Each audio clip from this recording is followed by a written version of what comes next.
Hello friend, स्वागत है आपका उत्तराखंड ऑनलाइन एजुकेशन हब में। तो गाइस, जनरल नॉलेज के 2020 क्वेश्चंस की एक न्यू सीरीज है। जैसा कि आपको पता है, आप उत्तराखंड ग्रुप सी के एग्ज़ाम में ले लीजिए या कोई भी एग्ज़ाम होता है तो आपके 30 मार्क्स जो हैं वो history, polity, geography mix question उसमें रहते हैं। 40 क्वेश्चन आपके उत्तराखंड के रहते हैं, 20 क्वेश्चन उसके बाद आपके हो जाते हैं गाइज हिंदी के। तो बचे हुए क्वेश्चन जो 40 होते हैं उसमें से आप 10 नंबर की रीजनिंग मान लीजिए, तो 30 आपका क्या रहता है, एक्स्ट्रा क्वेश्चन रहते हैं। तो आप हिंदी और उत्तराखंडी अगर पढ़ें, उसके साथ अगर ये क्वेश्चन नहीं छूट जाते हैं तो तब क्या हो सकता है, तब भी आपकी मेरिट क्या हो जाएगी, बहुत कम मार्क्स आपके आएंगे। तो ये भी आपके लिए इम्पोर्टेंट है, इसलिए इसमें सारे मिक्सअप क्वेश्चन रखे गए हैं। और ये क्वेश्चन वो हैं गाइज जो आपके प्रीवियस ईयर में आए हुए क्वेश्चन होंगे किसी ना किसी एग्ज़ाम में और इम्पोर्टेंट हैं। साथ ही आपके लिए हेल्प करेगा गाइज एसएससी सीजीएल ले लीजिए आप, ठीक हो गया, या सीएचएसएल, और सबसे इम्पोर्टेंट एनटीपीसी का जो एग्ज़ाम आने वाला है, ग्रुप डी और एनटीपीसी, ठीक है। तो सबके लिए ये इम्पोर्टेंट सीरीज है। तो वीडियो को गाइज स्टार्ट करते हैं। अगर अभी तक आपने चैनल को सब्सक्राइब नहीं किया है तो चैनल को सब्सक्राइब और वीडियो को लाइक और शेयर कर दीजिए। पैटर्न गाइज सेम रहेगा, आपको पता है पैटर्न क्या रहता है। क्वेश्चन एक होता है और वो डिस्कशन करके 4 या 5 क्वेश्चन हमारे उसमें एक्स्ट्रा हम डिस्कस करते हैं। तो क्वेश्चन नंबर फर्स्ट है, a member of the state public service commission में resign his office by writing address to. मतलब अगर कोई जो राज्य सेवा आयोग, ठीक हो गया, उसका अधिकारी है, अगर वो अपना त्यागपत्र देता है तो वो किसको देगा, राष्ट्रपति को, राज्यपाल को, मुख्यमंत्री को या अध्यक्ष को। तो याद रखिएगा, स्टेट पब्लिक सर्विस कमीशन, जैसे आप यूके ट्रिपल एससी ले लीजिए या यूके पीएससी ले लीजिए, ये अपना इस्तीफा किसको देंगे, गवर्नर को देंगे।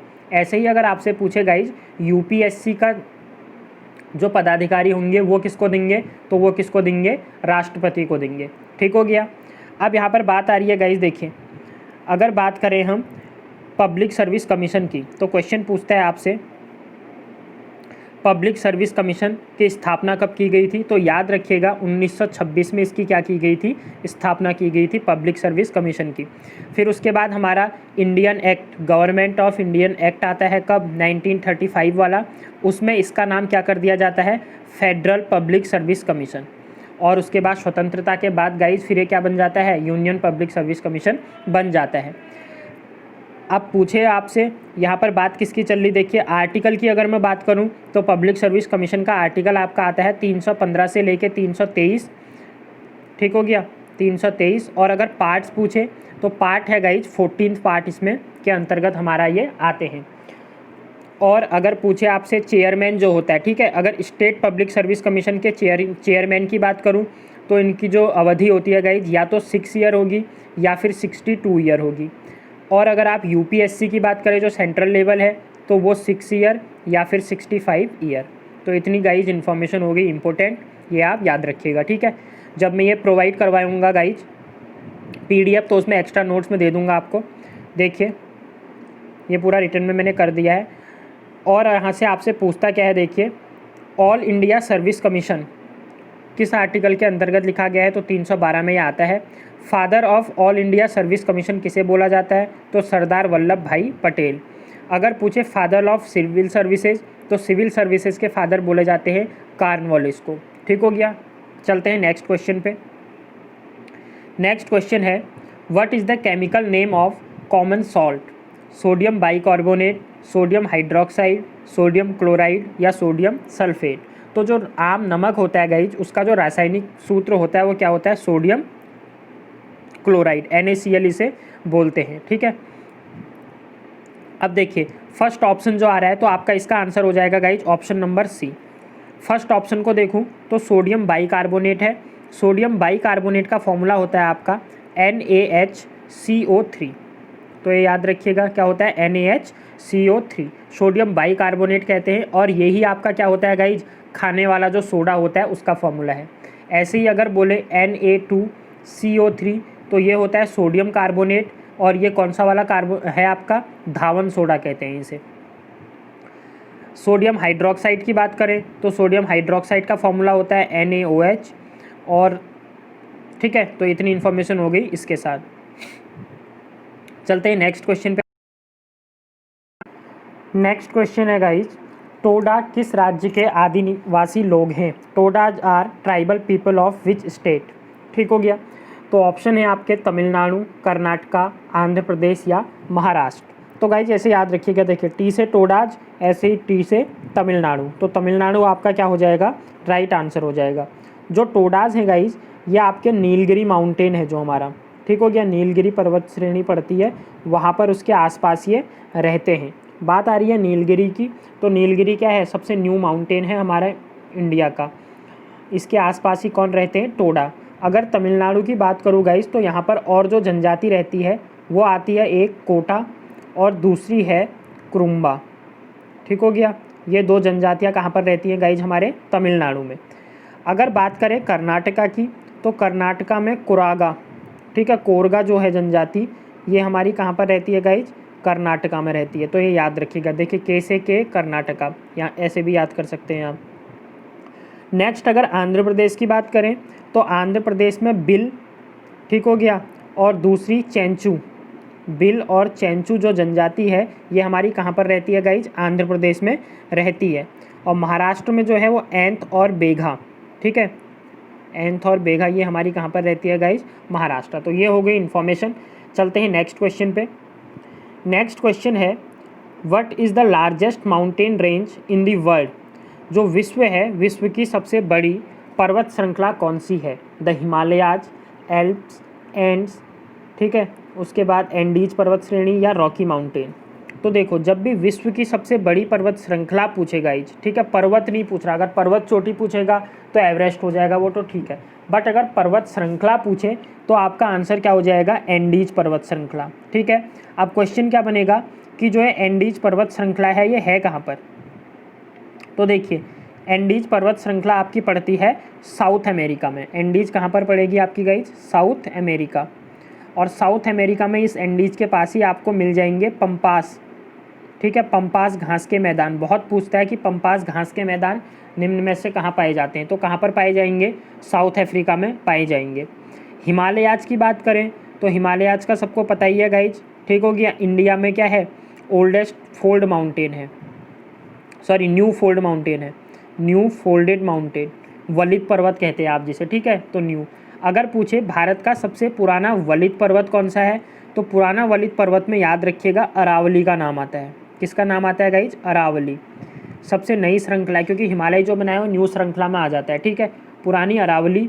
और अगर अरावली की सबसे ऊंची चोटी पूछे तो कौन सी है अरावली की सबसे ऊंची चोटी, गुरु शिखर। किस नाम से जानी जाती है, गुरु शिखर नाम से जानी जाती है। इतना हो गया। दूसरे ऑप्शन को देखो गाइज, तो एल्पस लिखा हुआ है, ठीक है। जो एल्पस है ये कहाँ की पर्वत श्रृंखला है, हमारी यूरोप के अंतर्गत ये आती है। और यूरोप में ही आपको क्या मिल जाएंगे गाइज, ये हो गया हिमालय, एल्पस, एंडीज मैंने बता दिया आपको, साउथ अफ्रीका। अच्छा, रॉकी माउंटेन बच गया। तो रॉकी माउंटेन की बात करें गाइज, तो रॉकी माउंटेन आपका पड़ता है नॉर्थ अमेरिका में। कहाँ पर पड़ेगा, नॉर्थ अमेरिका में। और यहीं पर आपके प्रेयरीज घास के मैदान, प्रेयरीज घास के मैदान जो हैं वो कहाँ पाए जाते हैं, नॉर्थ अमेरिका में। देखो फिर से बता रहा हूँ, जब साउथ अमेरिका की बात की थी एंडीज में, तो साउथ अमेरिका में कौन सा पर्वत श्रृंखला, सॉरी कौन से घास के मैदान थे, पंपास घास के मैदान। नॉर्थ अमेरिका में आ जाओगे तो प्रेयरीज आ जाएंगे, ठीक हो गया। इतनी इन्फॉर्मेशन हो गई इस क्वेश्चन से। बढ़ते हैं नेक्स्ट क्वेश्चन पे गाइज। अगर वीडियो आपको पसंद आ रही है गाइज तो प्लीज़ चैनल को सब्सक्राइब कर दीजिए और वीडियो को लाइक और शेयर। नेक्स्ट है, बेकल झील संबंधित है, the Baikal lake is situated in Canada, Finland, Tanzania या फिर रशिया। तो गाइज याद रखिएगा, जो बेकल झील है ये हमारी कहाँ पर पाई जाती है, रशिया में पाई जाती है। रशिया की बात आ रही है और ये सबसे डीपेस्ट भी है, ठीक हो गया। सबसे डीपेस्ट अगर आपसे लेक पूछे तो बेकाल झील ही हो जाएगी। रशिया क्या है गाइज, ये हमारा एरिया की दृष्टि से, क्षेत्रफल की दृष्टि से सबसे बड़ी जो कंट्री है वो कौन सी है, हमारी रशिया ही आ जाती है, ठीक हो गया। क्षेत्रफल की दृष्टि से रशिया है। और अगर जनसंख्या की पूछे, बाय द पॉपुलेशन पूछे, तो पॉपुलेशन में पता होना चाहिए आपको China and after that America. चलते, सॉरी अमेरिका नहीं, चाइना, उसके बाद इंडिया, ठीक है। अमेरिका तो इधर क्षेत्रफल में आ जाएगी, सॉरी। और अगर सेकंड नंबर में आपसे क्षेत्रफल में पूछे तो कनाडा याद रखना। दो तो आपको याद होने ही चाहिए गाइज, ठीक है। चाइना एंड इंडिया पॉपुलेशन में, रशिया एंड कनाडा किस में, क्षेत्रफल में, एरिया में। चलते हैं नेक्स्ट क्वेश्चन में। तो नेक्स्ट क्वेश्चन है, the earliest evidence of animal domestication and agriculture in India has come from. तो भारत में पशुपालन और कृषि का सबसे पहला प्रमाण आया था अंजीरा, सादात, कलीगुल मोहम्मद या मेहरगढ़। तो सब जो साक्ष्य मिले हैं ना हमें, पशुपालन के साक्ष्य और कृषि के साक्ष्य इंडिया में सर्वप्रथम कहाँ से मिले, ये पूछ रहा है आपसे। ठीक है, तो देखो ये हमें मिले थे कब, आज़ादी से पहले की बात। तो अब अभी जो वर्तमान में बात करूँ तो अब ये पाकिस्तान का रीजन आ जाता है। तो कहाँ से मिले थे, मेहरगढ़ से हमें गाइज ये मिले थे। यहाँ से क्या, जौ और गेहूँ की खेती के बारे में पता चला था। ठीक है, इसके साक्ष्य मिले, जौ और गेहूँ, ये याद रखिएगा। चलते हैं नेक्स्ट क्वेश्चन पे गाइज। तो नेक्स्ट क्वेश्चन है the fresh water percentage of earth is. पृथ्वी का ताज़ा जल प्रतिशत है 1%, 2.5%, 5% या फिर 10%।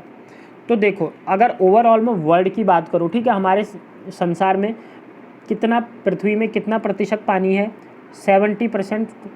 तो आपका क्या मिलता है, वाटर मिलता है। पर ये सारा का सारा वाटर गाइज आपका पीने योग्य नहीं होता है। ठीक है, इसका कुछ परसेंट ही हमारा क्या है, ड्रिंकिंग के लिए यूज होता है या फ्रेश वाटर यूज होता है।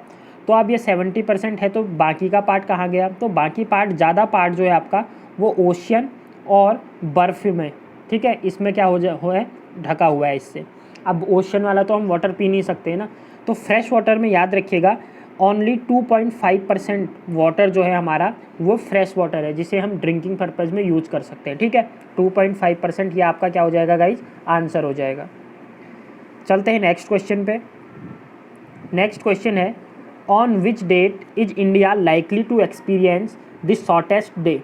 भारत में सबसे छोटा दिन होता है दिसंबर 22, मार्च 21, जून 21 या सितंबर। तो देखो इसे ऐसे याद रखो, अगर मैं बात करूँ ये मेरा ग्लोब है, ठीक है, ये मेरी भूमध्य रेखा हो गई, ये क्या हो गया गाइज, इक्वेटर हो गया, ये हमारी कौन सी हो गई, विषुवत रेखा हो गई। ठीक हो गया। अब देखो इंडिया की बात करूं तो इंडिया कहाँ पर पाया जाएगा, यहाँ पर पाया जाएगा। अब ऐसे समझो दिन लंबा कब होगा और दिन छोटा कब होगा, जब मेरा सूर्य यहाँ पर है। ठीक है, मतलब सूर्य मेरा ये हो गया नॉर्दर्न हेमिस्फीयर और ये क्या हो गया, साउदर्न हेमिस्फीयर, उत्तरी गोलार्ध और दक्षिणी गोलार्ध। भारत आपको पता होगा उत्तरी गोलार्ध में स्थित है। तो जब सूरज उत्तरी गोलार्ध में होगा इधर, तो क्या होगा, इंडिया पे लगातार सूर्य की किरणें पड़ेंगी ना गाइज। तो सूर्य की किरणें लगातार हैं, तो सूर्योदय से लेकर सूर्यास्त तक का टाइम यहाँ पर क्या होगा, ज़्यादा हो जाएगा। तो ये लाइन आपको पता होगी। ये लाइन कौन सी होती है गाइज, एक होती है आपकी कर्क रेखा, ये वाली रेखा तो हो गई आपकी कर्क रेखा, जिसे कि क्या बोलते हो आप, ट्रॉपिक ऑफ कैंसर। दूसरी रेखा होती है यहाँ पर, ये होती है क्या आपकी, ट्रॉपिक ऑफ कैप्रिकॉर्न, जिसे कि बोला जाता है मकर रेखा। इतनी इन्फॉर्मेशन हो गई। ठीक है, कलर चेंज करता हूँ मैं, देखिए बताता हूँ, और रेड कर लेते हैं। ठीक है, ये हो गई मेरी क्या, मकर रेखा। तो जब सूर्य क्या होगा, कर्क रेखा पर होगा, जब सूर्य की किरणें कर्क रेखा पर पड़ेंगी तो दिन क्या होगा, लंबा हो जाएगा। और दिन अगर लंबा होगा तो रातें क्या होंगी, छोटी, एक दूसरे के अपोजिट होंगे। ठीक है, तो दिन लंबा और रातें छोटी जब कर्क रेखा पर पड़ेंगी। अब इसके अपोजिट ये देखो, जब मेरा सन यहाँ आ जाएगा, ठीक हो गया, सूरज कहाँ आ गया मेरा, इधर। तो सूरज की किरणें कहाँ पर पड़ेंगी गाइस, जब मकर रेखा पर पड़ेंगी। ट्रॉपिक ऑफ किस पे पड़ जाएंगी, कैप्रिकॉर्न पे पड़ेंगी। अब जब ट्रॉपिक ऑफ कैप्रिकॉर्न पे पड़ेंगी तो इधर वाले पार्ट पे क्या हो जाएगा, दिन छोटा हो जाएगा और रातें क्या हो जाएंगी, बड़ी हो जाएंगी। ठीक है, कैसे, किस संक्षेप में कैसे याद रखना है आपको पता चल गया होगा। ओके, अब बढ़ते हैं अपने क्वेश्चन पे। देखो हमारा क्वेश्चन क्या बोला था गाइज, भारत में सबसे छोटा दिन होता है। तो सबसे छोटा दिन कब होगा, जब आपका ये, ठीक है, सूरज कहाँ पर होगा आपका, जब आपका सन होगा इधर। ठीक है, ये हो जाएगा, ये मेरी मध्य रेखा हो गई, ये इंडिया हो गया। तो यहाँ पर कब होता है, दिसंबर के टाइम में होता है। अब देखो जब सूरज यहाँ होगा ना, तभी तो आपको जाड़े का मौसम होगा ना। दिसंबर जनवरी क्या होता है, जाड़े का मौसम होता है। और इसी टाइम पे क्या होता है गाइज, आपके दिन तो छोटे होते हैं और रातें क्या होती हैं, लंबी। रीजन मैंने बता दिया, क्योंकि सूर्य कहाँ पर आता है आपका, ट्रॉपिक ऑफ कैंसर वाले रीजन में, मतलब साउदर्न हेमिस्फीयर में इधर चला जाएगा। तो ऑप्शन नंबर क्या हो जाएगा, ए हो जाएगा आपका। ठीक है, अब देखो एग्जैक्ट दिसंबर 22 भी हो सकता है, 21 भी हो सकता है। ठीक है, वो डिपेंड करेगा, और ऑप्शन में दोनों आपको देगा नहीं। अब देखो दूसरा अगर देखूं, यहीं पर देख लेते हैं कि कौन सा सबसे लॉन्गेस्ट डे होता है, कब होगा। तो लॉन्गेस्ट डे कब होगा गाइस, वो होगा जब सूरज कहाँ पर होगा, हमारा इधर हो जाएगा। तो ट्रॉपिक ऑफ किस पे, कर्क रेखा पर जब सूर्य की किरणें पड़ेंगी। तो कर्क रेखा पर कब पड़ती हैं सूर्य की किरणें, याद रखना 21 या 22 जून आपका ऑप्शन में देगा वो। तो 21 जून हम नॉर्मली लेते हैं, तो इस केस में आपका क्या हो जाएगा 21 जून। 21 जून में आपकी दिन तो क्या होंगे लंबे, पर रातें क्या हो जाएंगी छोटी। ऐसे ही देता है गाइज, देखिएगा थर्ड यहाँ से आपसे क्या पूछेगा गाइज कि कब हो जो हमारे दिन और रात होते हैं वो इक्वल होते हैं। तो इक्वल कब होंगे, जब सूर्य की किरणें इक्वेटर पर पड़ेंगी ना, भूमध्य रेखा पर जब सूर्य की किरणें पड़ेंगी तब दिन और रात इक्वल होंगे। तो ऐसा 2 टाइम आएगा, देखो एक बार जब सन यहाँ पर होगा, ठीक है, इक्वेटर पे पड़ेंगी ना सीधी रेखा, एक बार ये भी तो होगा ना जब सन यहाँ पर होगा। तो दो टाइम होते हैं। एक टाइम होता है, आप याद रखिएगा 23 सितंबर, मतलब सितंबर याद रख लो, 22-23 सितंबर के पास आएगा। और दूसरा जो होता है वो 20 या 21 मार्च के आसपास। तो मार्च और दूसरा क्या सितंबर, इन दोनों टाइमों पे क्या होता है, डे और नाइट जो होती है गाइज वो क्या होती है, इक्वल होती है। दिन और रात क्या होते हैं, दोनों बराबर होते हैं। और इस घटना को क्या कहते हैं, ये क्वेश्चन भी आपसे पूछता है। जब दिन और रात इक्वल होती है तो इसे बोला जाता है इक्विनॉक्स। क्या बोला जाता है, इक्विनॉक्स बोला जाता है। ठीक है, तो आई थिंक इतनी इन्फॉर्मेशन बहुत है। आपको लॉन्गेस्ट डे का कॉन्सेप्ट पता चल गया होगा। अब रटना नहीं है, देखो लॉन्गेस्ट डे दिसंबर में होता है कुछ नहीं, सीधे अपने इंडिया को देखो, इंडिया को देख लेना। इंडिया कहाँ पर आएगा, नदर्न हेमिस्फीयर में आ जाएगा। ठीक है, उत्तरी गोलार्ध। तो उत्तरी गोलार्ध में है तो इसके ऊपर कर्क रेखा होती है। तो सूर्य की रेखा कर्क रेखा पर जब पड़ेगी, तो कर्क रेखा पर पड़ेगी तो तब कौन सा टाइम हो रहा होगा, तब आपका टाइम चल रहा होगा गर्मियों का। ठीक है, जब सूरज यहाँ होगा तो गर्मी होगी, तो जब गर्मी होगी तो आपको दिन तो क्या मिलेंगे यहाँ पर, लंबे मिलेंगे, पर रातें छोटी होंगी। अगर आपसे पूछे सबसे छोटा दिन, तो उस टाइम पे सूर्य कहाँ पर होगा, ट्रॉपिक ऑफ कैप्रिकॉर्न, मतलब मकर रेखा के आसपास होगा। तो जब मकर रेखा के आसपास है तब इंडिया में क्या चल रही होगा, जाड़े का मौसम। तो दिसंबर 22 तारीख याद रखनी है, उस टाइम सबसे छोटा दिन हो जाएगा आपका, और रातें क्या हो जाएंगी, सबसे लंबी हो जाएंगी। सितंबर और दूसरा क्या बोला मैंने, मार्च बोला। ठीक हो गया, यहाँ पर देखोगे मार्च आपका यहाँ पे महीना आएगा। ठीक है, मार्च वाला यहाँ आएगा, सितंबर वाला यहाँ आएगा। तो इन दोनों टाइम पे क्या हो जाएगा आपका, दिन और रात दोनों क्या होती हैं, इक्वल। और इस घटना को कहा जाता है इक्विनॉक्स। तो इससे ज़्यादा इन्फॉर्मेशन अगर यहाँ से पूछता है गाइस, मुझे नहीं लगता कि कुछ भी अब छूटा है आपका। ठीक है, चलते हैं नेक्स्ट पे। नेक्स्ट क्वेश्चन है, to go to specific location in world document we use world. अच्छा, जो वर्ल्ड डॉक्यूमेंट है कह रहा है, उसमें अगर हमें स्पेसिफिक लोकेशन में जाना है, ठीक है, तो आप किस का यूज करते हैं। तो देखो आप किसका यूज करते हैं, ऑप्शन है आपके table of content, hyper text, book mark या मैक्रो। तो गाइज याद रखना, अगर आप किसी चीज़ को बुक मार्क करते हैं ना, तो आइडेंटिफाई करना किसी चीज़ को, तो आप ईजिली क्या कर लेते हैं, उसको उस पर चले जाएंगे। तो यही पूछ रहा, स्पेसिफिक लोकेशन पे अगर जाना है डॉक्यूमेंट पे, तो आप उस चीज़ को क्या कर लो, बुक मार्क कर लो। तो ऑप्शन नंबर सी आपका क्या हो जाएगा, राइट आंसर। कंप्यूटर का क्वेश्चन है गाइज, 1-2 क्वेश्चन कंप्यूटर के भी पूछता है, तो ये सारे आपके पास रखे हैं। ठीक है, नेक्स्ट क्वेश्चन है, fuse wire is made of N alloy of. तो फ्यूज तार जो है वो किसका बना होता है, ये पूछ रहा है। टिन और लेड, टिन और कॉपर, लेड और कॉपर, कॉपर और सिल्वर। बात किसकी चल रही, देखो फ्यूज वायर की बात चल रही है। तो फ्यूज वायर के बारे में जान लो। फ्यूज वायर करता क्या है, ये हाई करंट को, मतलब उच्च जो विद्युत धारा होती है उसको रोकता है। ठीक है, मतलब oppose to flow of high current. अब हाई करंट को रोकेगा, तो आपने देखा होगा ना, जैसे ही करंट हाई होता है तो फ्यूज तार आपका गल जाता है या टूट जाता है। तो इसका मेल्टिंग पॉइंट पूछता है, इसके मेल्टिंग पॉइंट के बारे में पूछता है कि फ्यूज तार का मेल्टिंग पॉइंट कैसा होना चाहिए, हाई होना चाहिए, लो होना चाहिए, इस टाइप से आपसे क्वेश्चन ऑप्शन देता है। तो याद रखना, फ्यूज वायर का मेल्टिंग पॉइंट हमेशा कैसा होता है लो होना चाहिए। जब मेल्टिंग पॉइंट लो होगा तभी तो हाई करंट पास होते ही जैसे ही उसका टेम्परेचर बढ़ेगा वो क्या हो जाएगा गाइज, टूट जाएगा या गल जाएगा। इतनी इन्फॉर्मेशन हो गई ये। फ्यूज वायर बना काहे का होता है, तो याद रखना टिन और लेड, इसका क्या बना होता है, हमारा फ्यूज वायर बना होता है। अगर आपसे पूछे गाइज प्योर फ्यूज वायर किसका बना होता है, ठीक हो गया, प्योर फ्यूज वायर किसका बना होता है, तो तब याद रखिएगा आप, तब उसमें क्या आ जाएगा, टिन का नाम आ जाएगा, केवल टिन आ जाएगा। ठीक है, टिन और लेड नॉर्मली और प्योरली आप टिन का बना होता है। दूसरा ऑप्शन यहाँ पर लिखा है गाइज टिन और कॉपर। तो टिन और कॉपर से याद रखिएगा, इसमें कॉपर की मात्रा ज़्यादा होती है, तो वो आपका कहलाता है ब्रॉन्ज। ठीक है, ब्रॉन्ज मतलब कांसा। अब आप कमेंट बॉक्स में बताइए मुझे ब्रॉन्ज एज जो है वो कौन से मतलब कौन सी सिविलाइजेशन है जिसे ब्रॉन्ज एज सिविलाइजेशन भी कहा जाता है। नेक्स्ट क्वेश्चन पे चलते हैं गाइज। तो नेक्स्ट क्वेश्चन है UN डे सेलिब्रेटेड ऑन, संयुक्त राष्ट्र दिवस मनाया जाता है 26 जून, 24 अक्टूबर, 24 नवंबर या फिर 24 दिसंबर। तो आपको UN डे बताना है। तो देखो UN डे की बात चल रही है, तो UN डे जो मनाया जाता है ये मनाया जाता है 24 अक्टूबर को। क्यों? क्योंकि 24 अक्टूबर 1945 जब सेकेंड वर्ल्ड वॉर ख़त्म हुआ था गाइज, ठीक है, तो उस टाइम पे क्या हुआ था, इसकी स्थापना की गई थी 24 अक्टूबर 1945 को UN की। तो उसी दिन से क्या हुआ, 24 अक्टूबर को हम क्या करते हैं गाइज, UN डे मनाते हैं। अब स्थापना तो UN की कब हुई थी, संयुक्त राष्ट्र संघ की 1945 में हुई थी, पर हमने इसे मनाना कब से स्टार्ट किया, अगर ये क्वेश्चन पूछे तो 1948 याद रखिएगा। ठीक हो गया, 1948 से हमने क्या किया था गाइज, UN डे सेलिब्रेट करना स्टार्ट किया।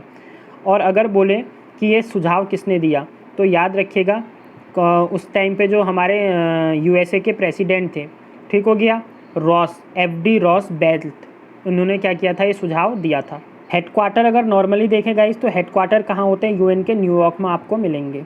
ठीक हो गया, न्यूयॉर्क में हेडक्वार्टर UN का है। चलते हैं नेक्स्ट क्वेश्चन पे। तो नेक्स्ट क्वेश्चन है which religious leader of Bengal took part in Bhakti movement.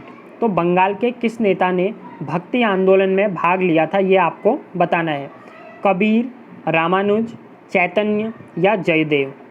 तो जो भक्ति आंदोलन, देखो वैसे तो चार के चारों आपको भक्ति आंदोलन के कवि मिल जाएंगे, ठीक हो गया, बट जो बंगाल के थे, बंगाल से किसने किया था ये फेमस कौन थे वहाँ, चैतन्य प्रभु, इनका नाम आपने सुना होगा। तो ऑप्शन नंबर सी आपका क्या हो जाएगा गाइज, राइट हो जाएगा। ठीक हो गया।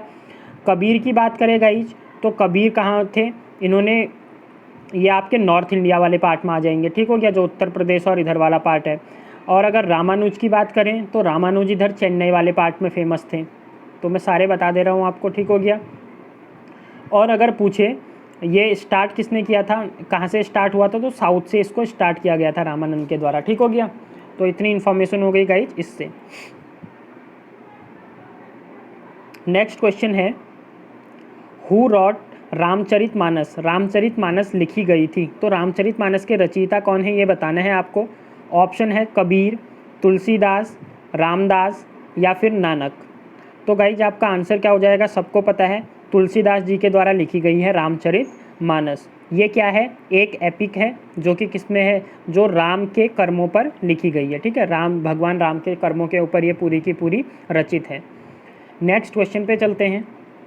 नेक्स्ट क्वेश्चन है the quit India movement was launched in which year. Bharat छोड़ो आंदोलन किस वर्ष शुरू हुआ था, 1857, 1920, 1942 या फिर 1946। तो देखो किसकी बात चल रही है, क्विट इंडिया मूवमेंट की बात चल रही है। ठीक हो गया, तो क्विट इंडिया मूवमेंट, नाम डेट याद रखिएगा, 8 अगस्त 1942 इस दिन क्या हुआ था, ये स्टार्ट किया गया था। तो ऑप्शन नंबर सी आपका क्या हो जाएगा गाइज, राइट हो जाएगा। कहाँ से स्टार्ट किया था, तो बॉम्बे से इसे स्टार्ट किया गया था, किसके द्वारा, गांधी जी के द्वारा। ये गांधी जी के द्वारा चलाए गए मूवमेंटों में देखो गांधी जी नॉर्मली क्या थे, नॉन वायलेंट को, ठीक है, अहिंसा वाले उस पर करते थे, बट ये जो था आपका ये वायलेंट मूवमेंट था, गांधी जी के द्वारा चलाया गया। ठीक है, और इसी में गांधी जी ने क्या किया था गाइज, डू एंड डाई, करो या मरो का नारा दिया गया था। ठीक हो गया, इंपॉर्टेंट है, करो या मरो का नारा किस मूवमेंट में दिया गया था, आंदोलन में दिया गया था। तो याद रखिएगा कौन से वाले में, क्विट इंडिया मूवमेंट, भारत छोड़ो आंदोलन में दिया गया था। कब से स्टार्ट हुआ, 8 अगस्त से स्टार्ट हुआ 1942, बॉम्बे से इसे स्टार्ट किया गया था। देखो पहला ऑप्शन देखूं तो 1857, ये पहली क्रांति थी भारत में आज़ादी के लिए। ठीक हो गया। 1920 की बात करूं तो 1920 गांधी जी के द्वारा चलाया गया पहला आंदोलन कौन सा वाला था, नॉन कॉपरेशन मूवमेंट था ना। वैसे तो सत्याग्रह उससे पहले हो चुका था, बट आंदोलन की बात करोगे तो नॉन कॉपरेशन मूवमेंट 1920 में, मतलब असहयोग आंदोलन, हिंदी में क्या हो जाएगा आपका, असहयोग आंदोलन चलाया गया था। 1942 मैंने बता ही दिया आपको, 8 अगस्त क्विट इंडिया मूवमेंट। 1946 की बात करें तो गाइज 1946 में हुआ था आपका कैबिनेट मिशन आया था भारत, हाँ क्या हुआ था, कैबिनेट मिशन, और उसी के सलाह पर क्या बना था गाइज, हमारे कॉन्स्टिट्यूशन असेंबली बनी थी, उसी का फिर कॉन्स्टिट्यूशन का यहाँ से निर्माण स्टार्ट हो गया था। तो 4 के 4 ऑप्शन डिस्कस कर लिए हैं। चलते हैं नेक्स्ट क्वेश्चन पे। गाइज अगर वीडियो पसंद आ रही है आपको तो प्लीज़ चैनल को सब्सक्राइब कर दीजिए, वीडियो को लाइक और शेयर कर दीजिए, जिससे कि आगे वीडियोज आपको ऐसी मिलती रहे। नॉन स्टिक कुकिंग बर्तनों को लेपित किया जाता है होगा गाइज, ठीक हो गया, लेपित किया जाता है। आपने देखा होगा जो नॉन स्टिक बर्तन होते हैं, ठीक है, उनके ऊपर एक परत चढ़ाई जाती है। तो वही आपसे पूछ रहा है कि ये जो परत होती है ये परत किसकी चढ़ाई जाती है। ऑप्शन है anodized aluminium, enamelled cast iron, Teflon या फिर कॉपर। तो आपका आंसर हो जाएगा गाइज टेफ्लॉन। किसकी परत चढ़ाई जाती है? टेफ्लॉन की परत चढ़ाई जाती है।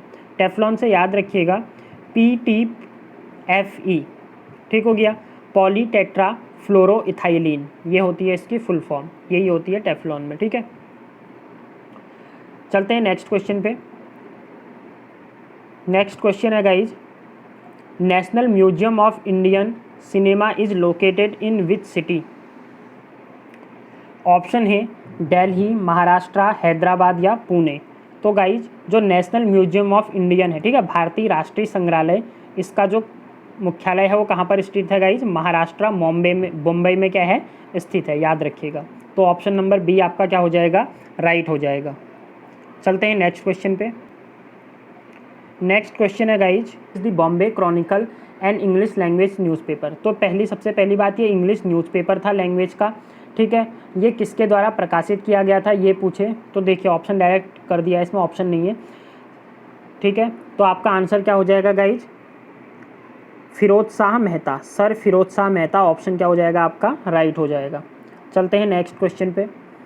नेक्स्ट क्वेश्चन है, the famous slogan Jai Jawan जय किसान कॉइन बाई। तो जय जवान जय किसान का नारा किसके द्वारा दिया गया था ये आपको बताना है। तो जय जवान जय किसान का नारा दिया गया था लाल बहादुर शास्त्री, बाल गंगाधर तिलक, सुभाष चंद्र बोस या फिर महात्मा गांधी। तो गाइज लाल बहादुर शास्त्री ने यह नारा दिया था। ऑप्शन नंबर ए आपका क्या हो जाएगा? राइट आंसर हो जाएगा। नेक्स्ट क्वेश्चन है, cockpit of Europe is another name for which country. Cockpit of Europe किस देश का दूसरा नाम है? बेल्जियम, रशिया, यूनाइटेड किंगडम या यूनाइटेड स्टेट ऑफ अमेरिका। तो देखो कॉकपिट ऑफ यूरोप की बात चल रही है, ठीक है, तो आपका आंसर हो जाएगा बेल्जियम। अगर हम यूरोप की बात करें ना तो ज़्यादातर जितनी भी लड़ाइयाँ हुई हैं वो कहाँ पर हुई हैं? बेल्जियम के आसपास हुई हैं। तो इसीलिए इसे क्या बोला जाता है? कॉकपिट ऑफ यूरोप बोला जाता है। प्रथम ध्वज फहराने की 76वीं वर्षगांठ के उपलक्ष्य में आयोजित कार्यक्रम नेताजी सुभाष चंद्र बोस द्वारा आयोजित किया गया था। तो जो फर्स्ट फ्लैग होस्टिंग की गई थी नेताजी सुभाष चंद्र के बोस जी के द्वारा, उसकी अभी 76 वर्षगांठ हुई है, वो कहाँ पर की गई थी ये पूछ रहा है। पोर्ट ब्लेयर, जापान, वियतनाम या उड़ीसा। तो याद रखिएगा अंडमान निकोबार के पोर्ट ब्लेयर में सर्वप्रथम इन्होंने क्या किया था? तिरंगे को फहराया था, ठीक है। तो ऑप्शन पोर्ट ब्लेयर आपका क्या हो जाएगा गाइज? Right answer. अभी 76वीं वर्षगांठ है इसलिए क्या हो है क्वेश्चन आपका बन सकता है। नेक्स्ट क्वेश्चन पे चलते हैं। नेक्स्ट क्वेश्चन है, which state government commission the justice Hema commission which recently highlighted issues faced by women in film industry. तो किस राज्य ने न्यायमूर्ति हेमा आयोग की स्थापना की जो हाल ही में फिल्म उद्योग में महिलाओं द्वारा सामना किए गए मुद्दों पर प्रकाश डालता है। जो फिल्म इंडस्ट्री है गाइज, ठीक हो गया, इसमें जो भी महिलाओं पर केसेज होते हैं, उत्पीड़न होते हैं, उससे रिलेटेड यह बनाया गया था। तो उसी से रिलेटेड पूछ रहा है कि कौन से राज्य ने ये हेमा आयोग नियुक्त किया था। तो केरला, तमिलनाडु, मेघालय या उत्तराखंड। तो याद रखिएगा केरला गवर्नमेंट ने ये क्या किया था? आयोग बनाया था। ऑप्शन नंबर ए आपका राइट हो जाएगा। नेक्स्ट क्वेश्चन पे चलते हैं गाइज। नेक्स्ट क्वेश्चन है, which city is the world's first major city to celebrate the start of new 2020 new year and new decade. जैसे कि ये न्यू ईयर था और न्यू डिकेड को मनाने वाला पहली जो मेजर सिटी है वो कौन सी है ये आपको बताना है। तो ऑकलैंड, डेनमार्क, दिल्ली या न्यूयॉर्क। तो ऑकलैंड थी गाइज पहली सिटी। ऑप्शन नंबर ए आपका क्या हो जाएगा? राइट हो जाएगा। नेक्स्ट क्वेश्चन पे चलते हैं। नेक्स्ट क्वेश्चन है, which satellite would be launched on January 17, 2020 and considered as the first satellite of the year 2020। तो 17 जनवरी 2020 को एक उपग्रह लॉन्च किया गया था जिसके, ठीक है, जो कि क्या थी? 2020 की प्रथम थी, ये आपसे पूछ रहा है। GSET 30, GSET 42, GSET 22, GSET 33। तो गाइज आपका आंसर हो जाएगा GSET 30। ये थी जो कि 17 जनवरी 2020 को क्या की गई थी, उपग्रह लॉन्च किया गया था। ठीक हो गया। नेक्स्ट क्वेश्चन पे बढ़ते हैं। नेक्स्ट क्वेश्चन है, DP Tripathi, senior politician and former member of parliament who passed away recently, belong to which political party. तो अभी DP त्रिपाठी जी का निधन हो गया है गाइज, वो किस राजनीतिक पार्टी से संबंधित थे ये आपको बताना है। तो आपका आंसर हो जाएगा नेशनलिस्ट कांग्रेस पार्टी, NCP के क्या थे, नेता थे। तो ऑप्शन नंबर ए क्या हो जाएगा आपका राइट आंसर।